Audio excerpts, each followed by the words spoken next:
Good morning, ATD family. We are back for another episode. We have made it through another week of baseball, looping into another one. It has been an exciting week.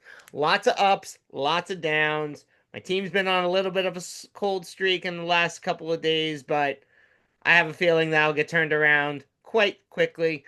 We're going to get this start off as we always do. Baseball, Bill, how are you doing on this beautiful Saturday? I'm doing great. I don't know what you're talking about cold streak. The team that you're paying attention to has won four in a row. I'm not What talking what about your team. I don't, you know, what team were you talking about, Sam? I don't know. the the team that will be back in second place, hopefully in the next couple of days. Let's hope so. Yeah, let's hope Let's hope so. It's always good when the Dodgers and Giants are battling it out, right? that they are. That it is. We got some new sponsors to highlight this week. Yes, we do. Finally, bringing in some new sponsorship, allowing us to do what we do, so we can bring you all the best baseball knowledge. Bill, tell me about these amazing sponsors. Give us So a these great amazing intro to who sponsors. these So guys Gravity Red was a sponsor of ours in November. We're going to show them a little bit of love again because they're going to be doing some stuff for us again here real quick. If you're looking for production and you're in the SoCal area, you don't want to pay Hollywood prices, but you want to get Hollywood content. You go to Gravity Red Productions, reach out to our friends over there, Darren and Curtis. They'll take good care of you. Tell them that you heard about us from Top Fan Rivalry. Lang Roofing is absolutely amazing. They're a roofing company out of the LA area. I've known it's a family owned business. I've known the family for well over 30 years. They're just absolutely amazing. In fact, Sam, years ago, when I was in junior high school, everybody was wearing these Lang roofing shirts, right? And it was like got. all the cool kids were wearing these Lang roofing shirts. I finally got my hands on one when I was a sophomore in high school, and I felt like I had arrived. I think I Yeah. had two or three of them, and I just felt like I had arrived. Did you have to go work for Lang Roofing to get the shirt? No, no, I got to know a couple of his kids, and they got me a few of them. It was pretty awesome. Ah, there you go. That always works out. When you It don't was do awesome. the But they are a manual great company, great labor, family-owned business. when you don't have to do the manual labor, but still get to reap the benefits of the cool shirt, that's always the Well, plus. listen, during this negotiation for the sponsorship, I talked to the CEO, and he said, "Hey, as long as Grand Sam will come and do a couple of roofs in June and July when it's nice and hot out here in California, I'll sign the documents." So I immediately signed the documents. So Sam, you're going to need to come out here. You're going to need to get up on top of a couple of roofs, redo some As roofs, and long you'll love as as long as Top Fan Rivalry is paying for my first class transportation out there, all of the medical bills that I'm gonna incur from falling off of these multiple roofs, and then the first class transportation back, I'm fine with it. Yeah, the first class transportation is Greyhound bus. I've already bought you a ticket. You're in the economy section. Yeah, So from Jersey down to California won't take you very long, but about a week.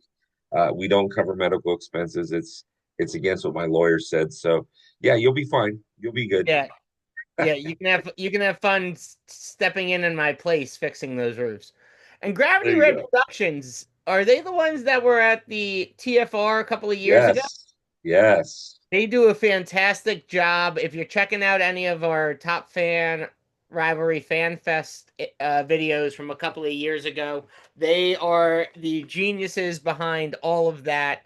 So definitely check these guys out. We thank them as always for supporting us to do what we do so we can bring you all the best baseball content out there. We will highlight these guys a couple more times throughout the show, but let's dive right into it. Let's get into this American League. And when we're looking at the American League, a couple of changes, but not really much. Yankees are back on that top spot, riding high, 13 wins, 7 losses, 7-3 in their last 10. Blue Jays moving down into second place, but still on the Yankees' tails. Red Sox are, they're starting to figure it out in that middle ground, right around that 500 range. And the Orioles and the Rays wrapping that up on the American League East. As we move over to the Central, we got the Tigers at 12-8, still holding the top of that division. Guardians 10-9, Royals 8-13, Twins 7-13, White Sox 4-15. I think my prediction from last year might come true this year. We will have a division, I think, where there is a sub 500 record that somehow makes the playoffs. Um, we shall see. I'm still holding my prediction strong. And as we look into the West, Rangers are still riding high on the leaderboard in the West with 12 and 8, but the Angels are right behind them at 10 and 9.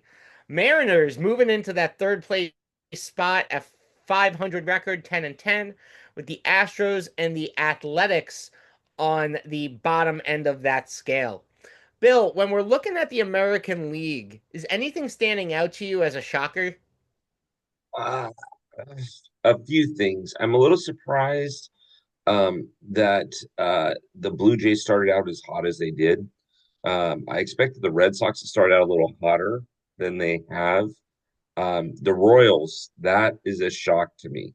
8 and 13 is a shock to me. Um, and then in the American League, the Astros starting below 500 is, that's a little bit of shock to me now. After the end of this weekend, they'll be 11 and 10. Um, I'm sorry. Yeah, no, they're playing the Padres. Never mind. After this weekend, my bad. The Angels will be 12 and 9 at the end of this weekend. But besides Yeah, for that, yeah. keep dreaming, keep dreaming. Knock on wood now. Uh, California dreaming. Come on, Sammy, sing it with me. Too um, early on a Saturday. no, you had mentioned the Astros being Mhm. below the 500 record. Is Altuve moving into the outfield kind of bringing down some of the energy you think on that team, just not getting the same production out of him they've seen in the past? No, no, no, no, no, no. He, he's producing very well at the plate. Um, I just think they've had a lot of moves, like we joked about last week.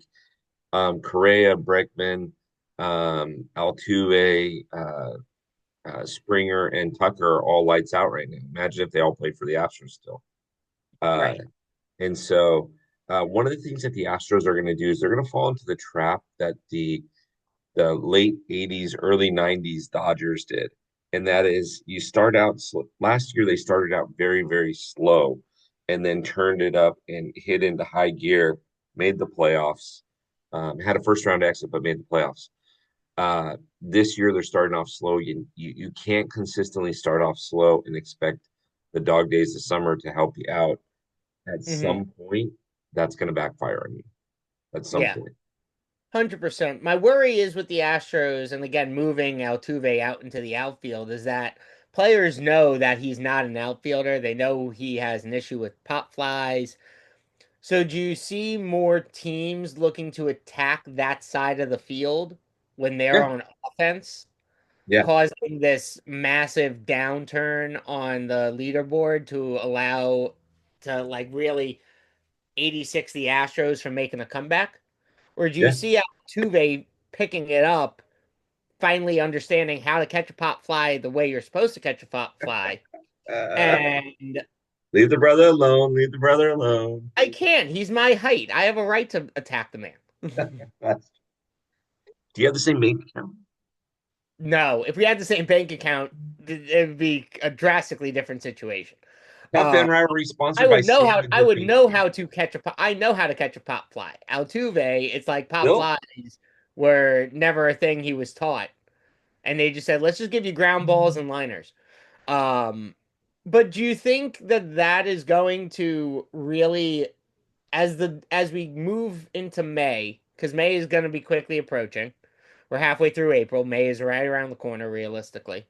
But as we move into May and get into the dog days of summer, do you see Altuve staying there, or do you see the Astros reconfiguring, maybe bringing up someone young and moving Altuve to that DH position to at least give him, a steady amount of consistency?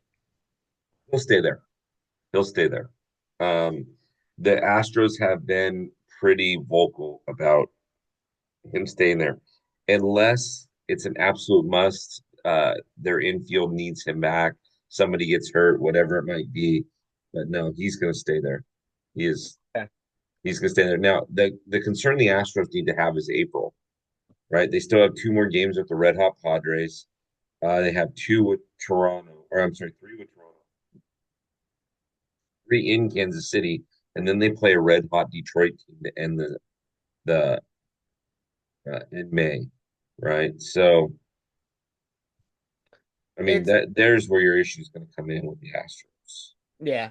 Now I want to pivot real quick. The Royals last year were the big surprise, I think, in the American League. I don't think many people had predicted them to get as far as they did into the playoffs. I think they were predicted to make the playoffs, but not be as impactful as they were. Starting 8-13 with the team that they have, because they really didn't lose anyone. Do Royals fans need to be worried right now, or do you see this as kind of being a similar situation to what the Astros dealt with last year, where they're just off to a slow start now, but they're going to pick it up? So they're, in my opinion, they hover over the panic button right now. They're just going to hover over it. They're not going to press it. But I'll tell you this right now: if their next 21 games mirror these 21 games, the first 21, they need to panic. Yeah, Um, because the Guardians are kind of picking up the pace a little bit, and the Tigers are playing really, really good baseball right now. I know the record is 12-8, but they are playing really good baseball right now, and the Tigers are going to run with it. Um, Unfortunately for the Royals, what could end up happening is you could end up being in a situation where it's win or go home as far as mm, the division is concerned. It could be. right. Uh, it may not be. It may be, but it you definitely can't be in third place and expect to make the playoffs in the Central Division. No, 100%. The Blue Jays, Red Sox, I think, Guardians, maybe the Angels or Mariners are going to have something to say about that. Oh, 100%. Um, and looking at the Red Sox, they've broken that 500 mark on the AL East side. Looks like they're starting to put more and more together when it comes to the pitching, the offense, defensively. They're starting to really like figure everyone out. Um, do you see this just above 500 Red Sox team starting to really like pick it up to another gear as we move to the end of April and going into May and looking to overtake that Yankees spot? Or do you see them still trailing behind the Yankees? Trailing behind the Yankees. I wonder if it's a culture thing out there. Now, I watched that documentary that came out, The Clubhouse from Netflix, and there were some of it that really painted the Red Sox in a very, very, very positive light. Some of it was not awesome for the Red Sox, and I got to tell you, Sam, I'm wondering if it's a culture thing. I wonder if they are starting to have a little bit of the culture of, eh, we'll get there someday. Yeah, And that could possibly be it. I mean, they were 500 last season. They finished in last place the season before. I mean, this is a marquee franchise. And so, yeah, Okay. No, good I think that's question. a point. I think, culture in any for any organization across every sport is going to be something that puts one team above another. Yes. When you look at when you look at what the Dodgers have done, they've built not only have they built a winning culture, but they have a culture from their front office that is really allowing these guys to play with a little bit more freedom than other teams are giving them right now because they're trusting in their players. Um, so I think I think that's a really interesting point that you bring up because we don't ever really hear about the what the culture is looking like in other teams. And I think it's something that we need to start bringing more to the forefront of our conversations. Just because you look at a culture like the White Sox, and they have I mean, besides the fact that they've been losing dramatically for the last 2 years, it's been a drastic change since what it was 3 years ago when they were the team that everyone was like, you got to watch out for them. I mean, Mhm. I remember 3 years ago, the White Sox were like unfreaking real. And now it's like no one wants to go play for them. No one. Well, well, yeah, as far as free agents are concerned, you're always going to get young guys up there because they want to break in, make their mark, but then they don't want to stay Right. because why do you want to stay, right? Why would you want to stay with a team that um, isn't winning, right? I'm Yeah. looking up a statistic real quick for you. Okay, 2001. What I'm sorry, 2021 was the last year the Red Sox had a winning record. Okay.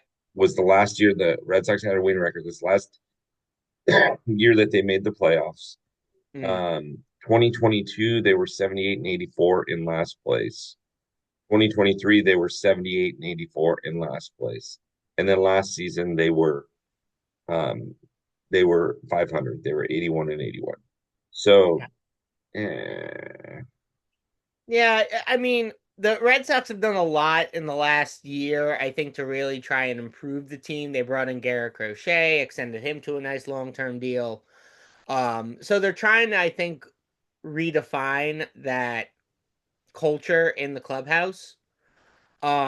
But there needs to be some big changes over there in the culture aspect. And I think as we look across the league, there are teams that you see have exceptional cultures, and then there are teams that are not playing at their best, but that could just be yeah, a slow start to the season. yeah, And then you have some cultures where they're the culture is really bad and they're playing at the level that they should be playing, ergo the White Sox. Um, so I ergo. think That's a ergo. great word. So as we move further into the season, look for Bill and I to start looking more into the cultures of some of these organizations and how the teams are playing in relation to the cultures that Yeah. the organizations have. Um, because I'll bring up another team as you move into the National League, and I'll let you run through the numbers before I bring up the culture fit. Okay, sounds good. Mets are starting to take off 13 and 7. Phillies 12 and 8. Marlins 8 and 11. Um, the Nationals 12 and I'm sorry, 7 and 12. Braves 6 and 13. The Braves are we're going to talk about them in a second. Nationals are a lot better than people think. They've got a lot of good young rookies over there. They may finish 500 or better this season. Watch for them to play spoiler in a lot of scenarios. Oh, Uh, 100%. Cub, Cubs are killing it right now. They're scoring runs like crazy. The other day, they were down or they were up 7-1 and they lost. I'm sorry, they lost the lead, and it became 11-7. They gave up 10 runs in one inning, and then they came back and won that game. Um, Brewers 11 and 9, Reds 10 and 10, Cardinals 9 and 11, Pirates 8 and 13. San Diego Padres are 15 and 5 to start out. Dodgers are 15 and 6, Giants 13 and 7, Diamondbacks 12 and 8, Rockies 3 and 15. Better luck next year, Rockies. Um, Sam, you wanted to mention culture, but break us down through this real quick. If you're listening to this on Bleacher Brothers on the audio side, I just gave you the stats. If you're listening to this on YouTube, hey, you can see everything. So, Sam, Yeah, break this down. yeah. Mets are doing what we expected them to do with the acquisitions that they made. Not surprised by it, but the Phillies are on their tails. Phillies have really been off to a slow start. I was at the games Monday and Tuesday. And they've just been having, you know, like back and forth, just like hot and cold days. It's been really odd to see the Phillies in the position that they're in. But I agree with you. Watch the Nationals because they're going to do some amazing things this year that I don't think anyone expected them to do. When we move into the Central, um, I'm not surprised by what the Cubs are doing. The Cubs have had a good team. They just weren't able for some reason to put it together, and I think now they're just figuring it out. And they figured it out in spring training, and they've trailed that into the season, and they are just riding high on this. I think the thing to watch though is this 500 Reds team.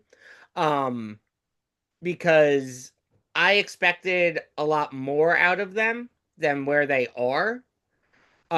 Maybe not to be in the same level as where the Cubs are, but to be on the winning side of their record at this point in the league in the year is where I expected them at least to be. And when you look at the West, it's a dogfight. It's 100% a dogfight. I mean, realistically, you could have at this point. I mean, you could have four teams from the National League West make it to the postseason with the Mets and the Cubs. Like that's how good this National League West is. It's incredible to watch. But when I bring up culture fit, when we look at the flip side of what like the White Sox are doing, let's look at what the Giants have done. The Giants have brought in Buster Posey as their president of baseball operations and have said what the Dodgers have said, which is we trust our players to do what's best. And we trust our leader and our front office and our skipper to manage the team and do what's best for the game and do what's best for the team in every situation. And you're seeing it come out. I mean, the Giants aren't like leading in home runs, but they are putting up runs. They are in the top five of runs scored in all of baseball. I mean, they are just putting up incredible numbers, playing really good, solid baseball, having fun while they do it. There's an excitement not only in that clubhouse, but in that front office from, the janitor down to Buster, up to Buster. I mean, it's just incredible to see the drastic change an organization has when you pull out one piece and put in another. What do you think, Bill? Yeah, it's a long season. I like your analogy with Buster because I really do think that Buster is kind of a key for the change in culture there. Mm, Um, the key for the Giants is going to be maintaining and winning series, and it's going to be staying healthy. yeah, If they can't stay healthy, they're going to have a very, very long season. yep, But I don't care about winning streaks for the Giants.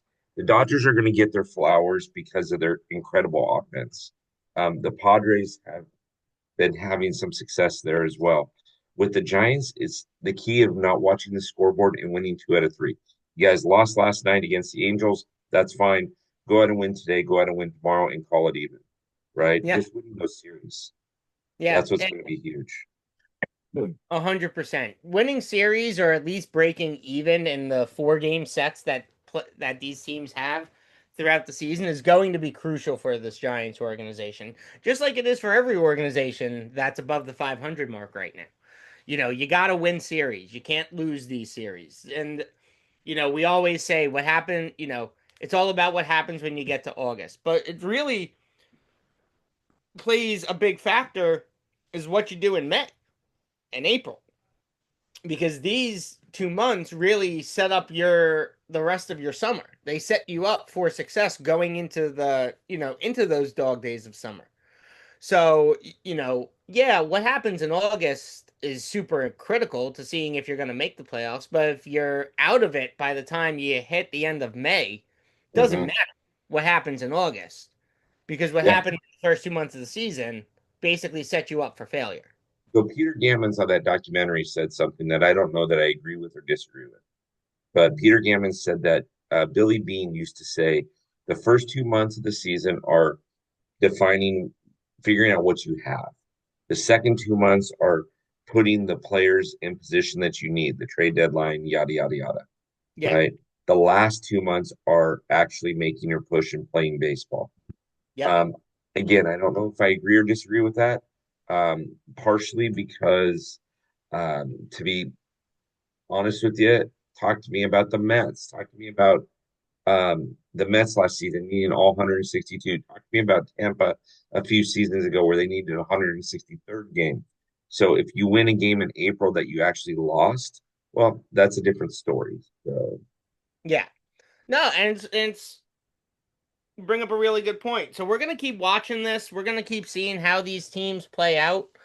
You know, right now the National League, in my opinion, is much more exciting to watch than the American League, just with how tight the races are.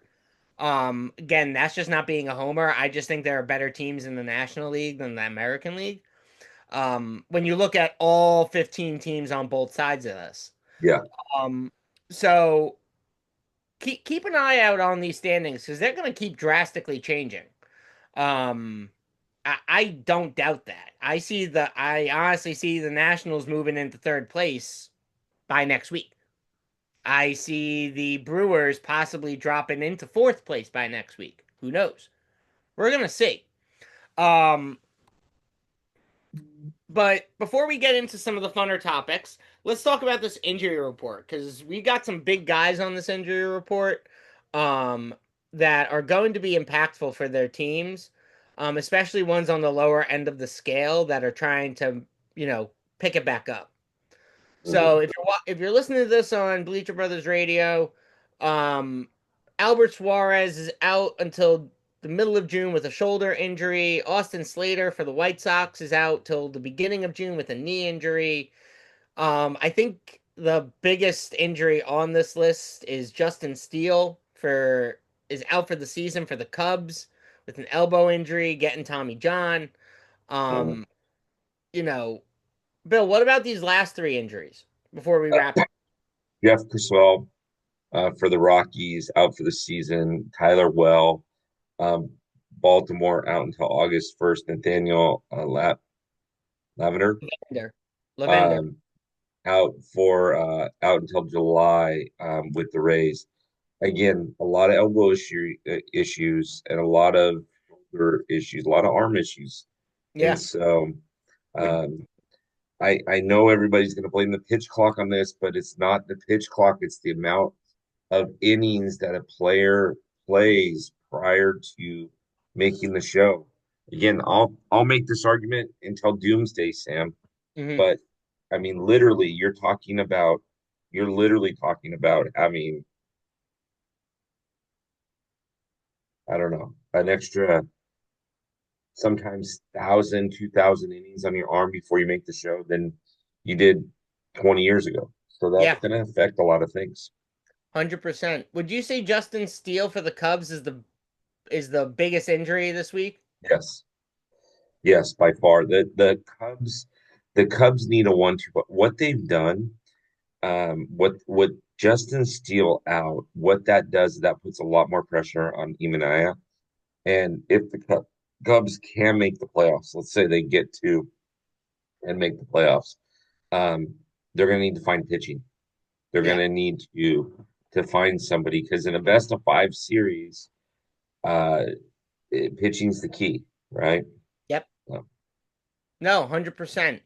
And Baltimore's injuries are gonna hurt them. They're at the bottom of that lead. They're at the in the fourth spot right now in the American League East, and trying to pick it back up to get to where they were last year and the year prior in that top, three, 2, 3 spot is gonna be really challenging, especially when you lose guys like Albert Suarez and Tyler Well.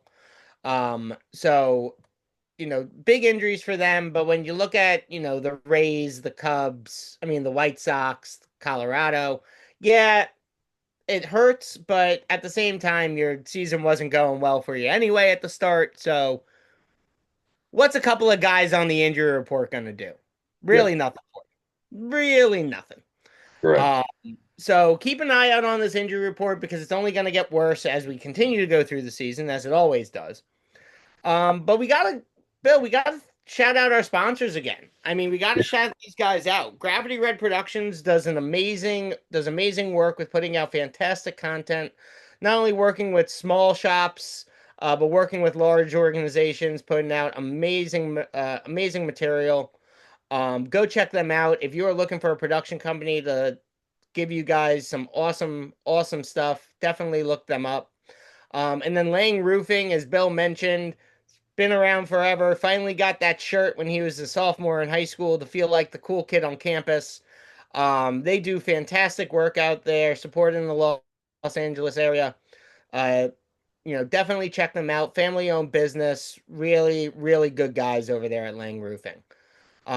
So as always, thank you guys for supporting us so we can do what we love to do on a weekly basis, which is put out amazing baseball content. Um, so let's jump into some of the fun stuff, Bill. We always like to jump into this stuff let's towards jump into the the fun latter stuff. half of the show.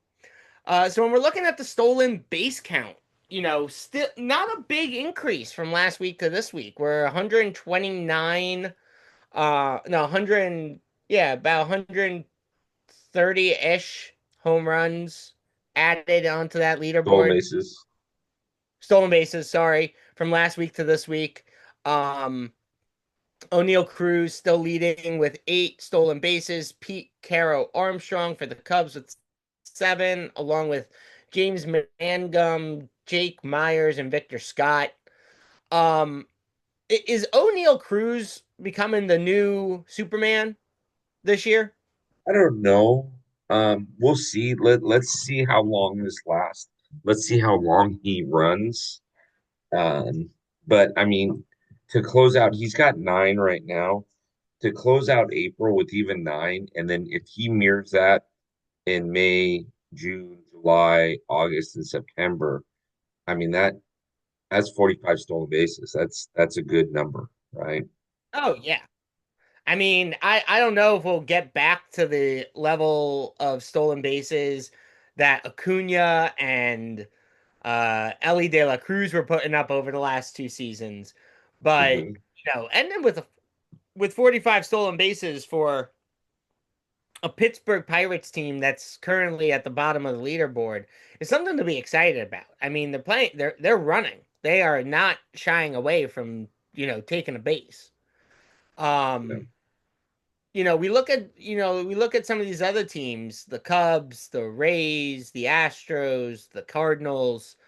Um, you know, are are you seeing less out of some of these more top tier teams than you would have expected, or are the lower or the bottom teams just willing to take more risks because they have less to lose? No, I still think the key to the game is movement, right? You're not going to always hit home runs, and Yeah, the key to the game is movement. And 100%. so, We've talked over the last couple of years that that these that small ball is really what's going to push a team to that next level. And compared to the last 2 years, I think we're seeing a lot more small ball now than we did last year and definitely 2 years ago when the pitch clock was implemented. mhm. But do you think now that we're a couple of years removed from the pitch clock coming to fruition, teams are being more aggressive at the plate and aggressive on the small ball aspect? Some teams are not, believe it or not. So some teams are a lot more aggressive, and it was surprising to me to see the aggressiveness, but others are not. No. Like the Dodgers? Well, like the Dodgers, yeah. I mean, I heard a statistic yesterday. The Dodgers were up 1-0 yesterday, and then they ended up scoring 2 more runs in the ninth. But when they were up 1-0, I heard a statistic on the radio. I was driving, and they said that the Dodgers have scored 54% of their runs have come via the long ball. That's not good. No, That's not good. When you go into a slump, that's not good. not at all. And it also really impacts it's also really impacted what depending on the stadium you play in. Hmm. Because, a long ball in LA would not be a long ball in San Francisco. A long ball in San Francisco is a sure thing in New York Right. or in Fenway, where they've got those brought in right fields. You know, Colorado. Jung Hoo Lee took full advantage of that against the Yankees last weekend, putting up 3 home runs in that 3-game series. Two of which came on that Sunday. So I agree with you. I think teams that have better ballparks for small ball are going to take advantage of the long ball in those hitter friendly parks, whereas long ball teams like the Yankees, like the Dodgers, are going to struggle a little bit more in parks that are more pitcher friendly and defensive friendly. And if you don't have a nice even balance to that, that could hurt you as the season progresses and you get into the dog days of summer, where hotter games, hotter days, longer play periods, um, not only longer series, but longer road trips before you get a day off. You have to have that nice even balance. And while the Pirates are in last place, I would say the Pirates right now are probably more in the even playing field when it comes to long ball to small ball than, like you mentioned, a team like the Dodgers, who are bigger on the long ball than the small ball. Correct. Correct. It's going to be interesting. It's Going to be interesting. interesting. But as we talk stolen bases, let's talk the long ball. Let's talk about it. Now, we're going to talk about this guy in a couple of slides, but Tyler Soderstrom has become the home run leader in baseball He has. He has. for the We Don't Have a Home Athletics. Yeah. Yeah. I mean, Leading the league right now with, it's interesting to see him and Cal Riley above Arson. And it's yeah, interesting to see Tommy Tanks on this list over Kyle Schwarber. Those are three names that I would have never thought. Tyler, Cal Raleigh, and Tommy Tanks. I would have never thought would be on this leaderboard this late yeah, in the season. yeah, I know. I mean, it's not even late. It's still early. That's the problem. Tyler Soderstrom, though, leading the league with 9 home runs, Cal Riley with 8, and then Arson Judge, Tommy Edman, and Kyle Schwarber all tied with 7.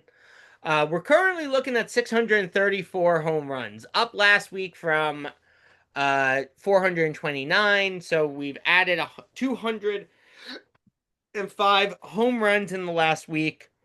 Still on pace to beat last year's number, but I don't think we're going to be on pace to beat the 2023 number unless by some miracle in the dog days of summer, people are just cranking. Mhm. So what is not to touch too much on Tyler because we're going to touch about it in a couple of minutes.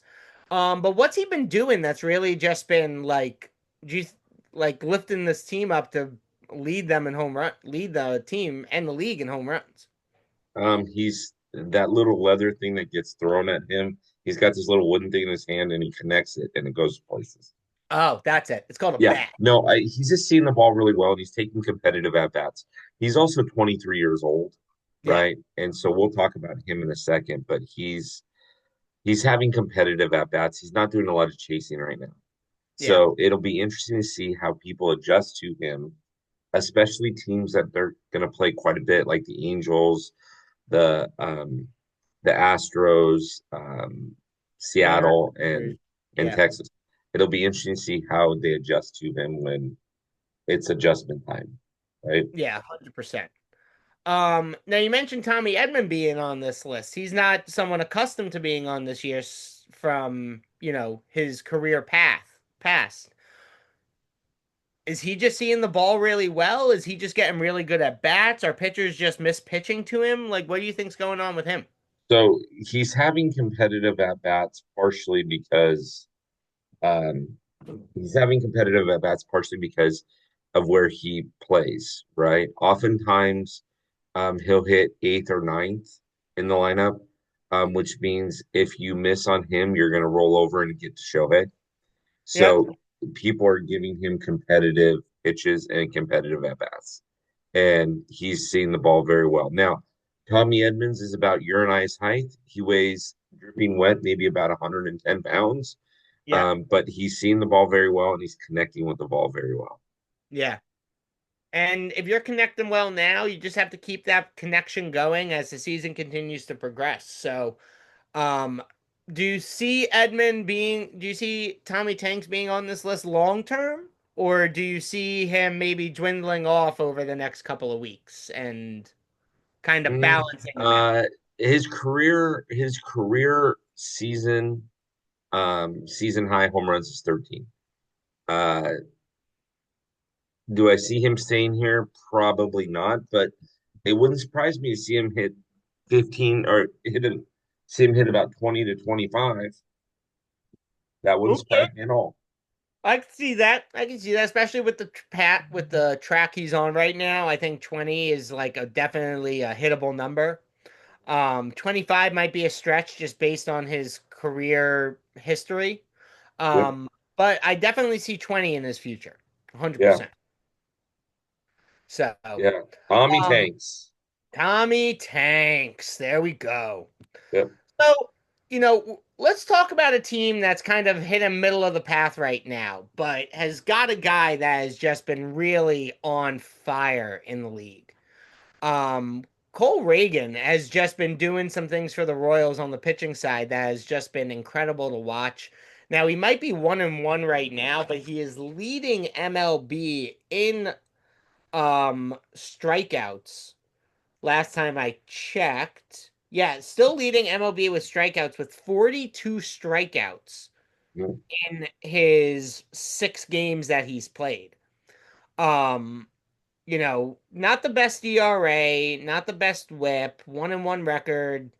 Um, but what is Cole doing that's just been so impactful for this Royals team that caused him to be a topic of conversation for us today? So he's there's a statistic that I look at quite a bit to determine how a pitcher's pitching, and that is innings versus walks versus strikeouts. Okay. So Cole has 27 and two-thirds innings pitched. He has 42 strikeouts. So that means he's averaging about a strikeout and a half an inning. But out of those 27 and two-thirds innings, he only has 7 walks. So what he's doing is he's throwing strikes and he's making people go after the ball, right? And when you get ahead as a pitcher, if you can get ahead 0-1, you make the batter kind of start to look at your pitches. You go up 0-2, now you've got 2 pitches that you can play with. And that's kind of what Cole's doing is he's getting ahead of batters Hmm. and you can't control the win-loss record. That's just something stupid that has nothing to do with the pitcher, unfortunately, but they get judged on it, right?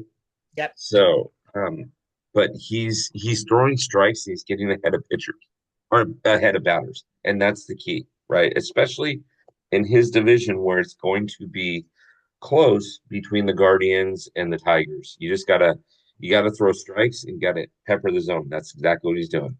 Yeah. Now he's pitched 27 and 2/3 innings over 5 games that he's played.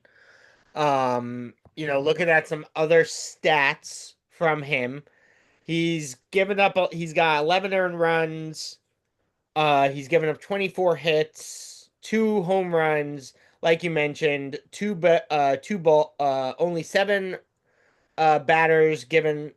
He's only given up uh walks to 7 batters throughout the season. Um, so looking at his total, like, addressable market, so to speak, do you see him being able to continue on this path of getting ahead in I hope counts? so. I hope so. I mean, he's on a path right now for 200 plus strikeouts, maybe even 250. Mhm. And that's good in Kansas City. That's good anywhere, but that's good in Kansas City. That's what Kansas City needs. Do they need to see more inning production out of him to kind of Um, compensate for this win-loss record that we're seeing right now, as it's kind of deceiving to the numbers he's putting up? no, when you're a strikeout pitcher, your pitch count tends to go up quite a bit.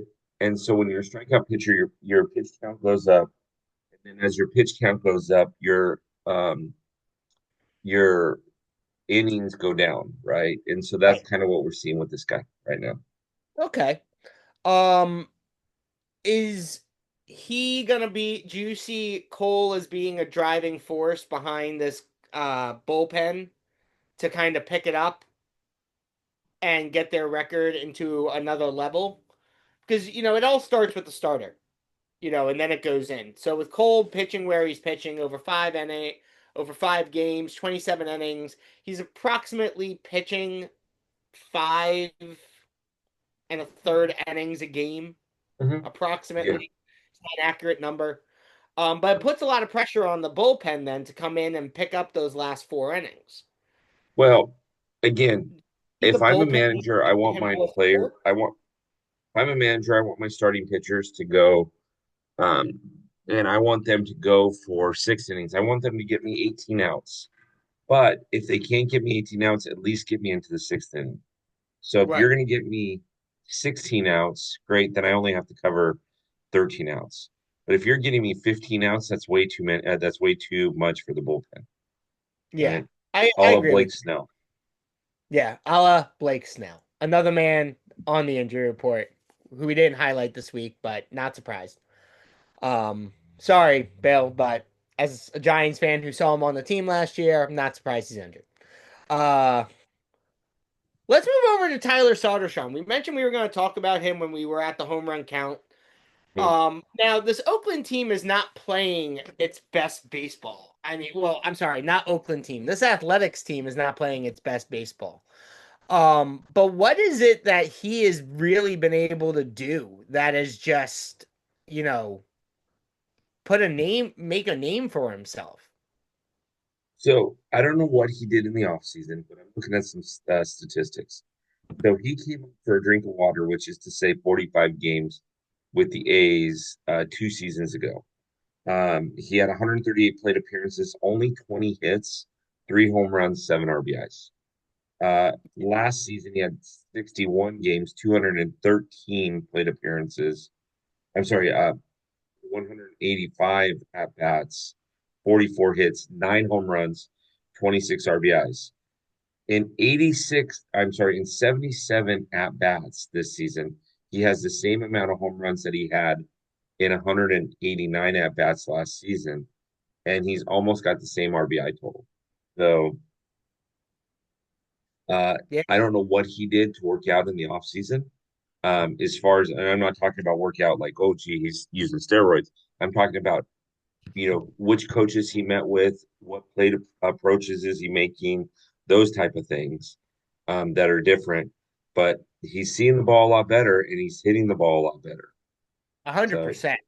25 hits already on the season, and his career high is 44. The guy's going to end up having probably 150 hits this season.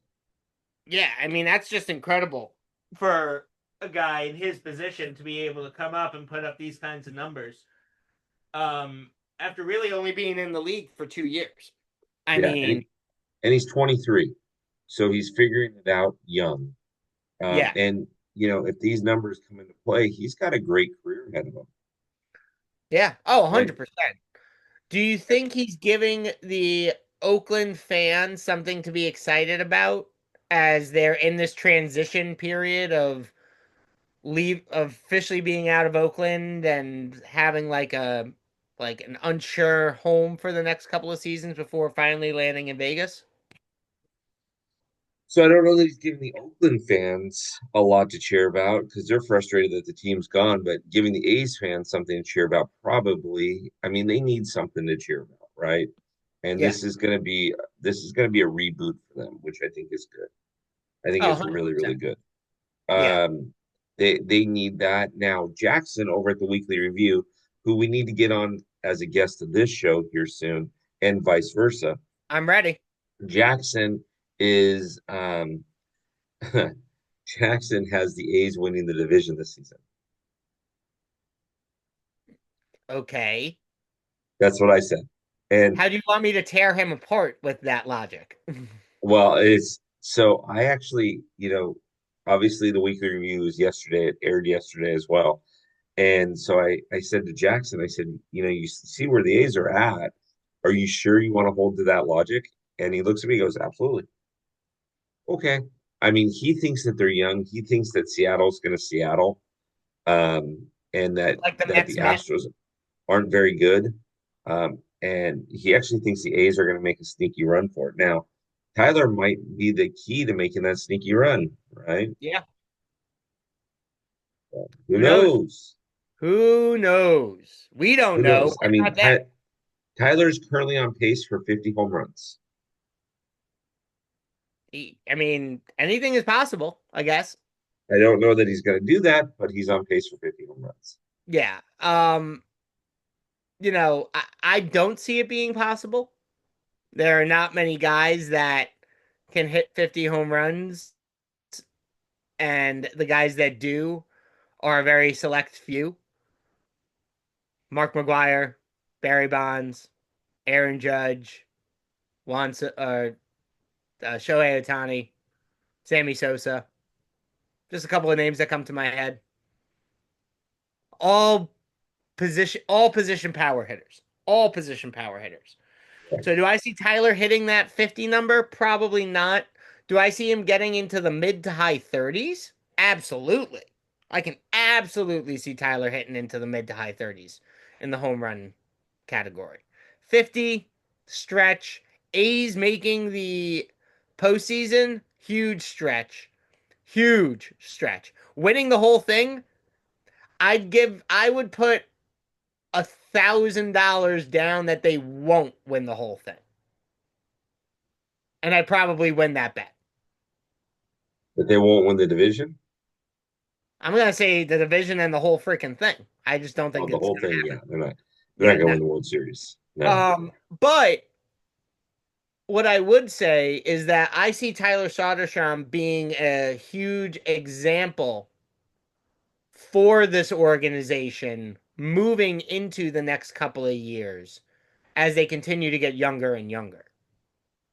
I agree. That So I I'm agree. excited to see what Soderstrom has been doing, and I see this continuing, and the A's continuing to get younger as they officially plant themselves as their new home being Las Vegas. So that's just me. Take it for what it is. If you don't like it, here's the Sam disclaimer. I don't care. I don't care. I don't care. Um, There you go. as we wrap up this week, Bill, take me through your schedule. You got a good schedule podcast coming up. Again, American League with Ashley. That was great. Nick, Angels fan, new fan, lives out in London. He's across the pond. Adrian, I met at a Dodgers game. She was keeping score, Sam, and I met her. We talked for a few minutes, and then we didn't we misplaced her contact info, and we were finally able to get her on after 7 months. Can of corn with Big Dave, and then Danny is returning as a Rays fan. She's going to tell us a lot about the Rays, and I'm excited for that. So that's going to be good stuff. Awesome. Love that. And then, as always, every Thursday on X, 7 p.m. Pacific Standard Time, TFR, it's sports talk, it's fan involved. Bring us all the sports you want to talk about. We're going to talk about them. No sport left unturned. Pickleball, dodgeball, badminton, whatever you want. We're here to talk about it. We may not know much about it, but we'll talk about it. And then every Tuesday and Thursday, it's in the leagues with Baseball Bill, talking about what's going on during the week so we can keep you up to date on all the baseball knowledge. And then series recaps on Instagram after those Dodger series with Mikey Bleeds Blue and Baseball Bill, with a special guest every now and then. With Easter this week, not sure what the schedule is going to look like, but Mikey and Bill will still be on and they will still be doing a recap. There you go. Love it. Love it. As we Fast break. move into the upcoming baseball card break, Heads Up Sports Cards comes back to Top Fan Rivalry with a fantastic Bowman 2021. If you're watching this on YouTube on Bleacher Brothers, I apologize for the miss error. I forgot to update that, but it is a Bowman 2021 hobby box. Fantastic rookies in there to pull out. Uh, Definitely want to get in on this one. I'm not the biggest Bowman fan, but there are a lot of Bowman fans out there. So if you are a Bowman guy, get in on this one. It breaks next Friday. April, no, this Monday, I'm sorry, April 21st at 7 p.m. Pacific Standard Time, 10 p.m. Eastern Standard. Make sure you get to topfanrivalry.com. Sign up. If you haven't signed up for topfanrivalry.com, make sure you use the code ATD, get you 10% off your membership, and then you can get access into purchasing the Heads Up Sports Card box breaks. If you don't want to become a member, you're missing out on a lot, but you can still get in on the baseball card breaks just by going into the locker room.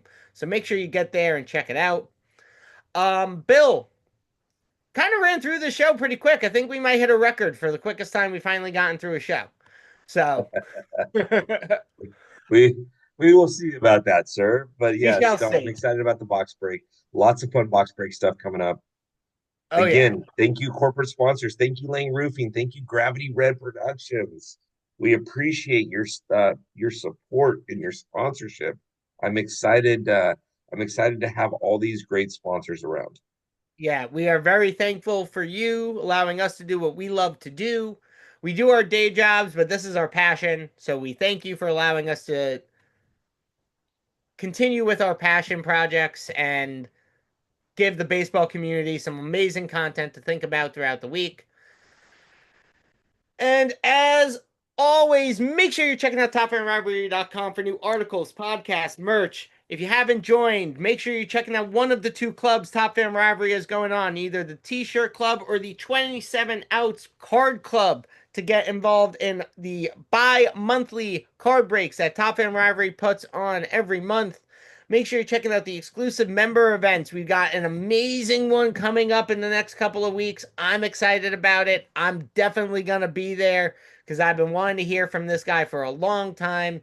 So Bill's going to drop that knowledge in the coming weeks, but make sure you are checking it out because you're not going to want to miss it. As well, our annual TFR Fan Fest happens in January. We'd love for you to be there, meet us, ask us questions, get involved. We want to bring the community more and more together. That's all we got this week. That's it. I'm throwing down the mic. I'm Drop throwing the mic, mic drop. waving the white flag. Bill, take us out like you always do, my friend. Go fight, win. Go fight, win. Thank you so much for joining us this week on ATD, and we will see you on the field next week.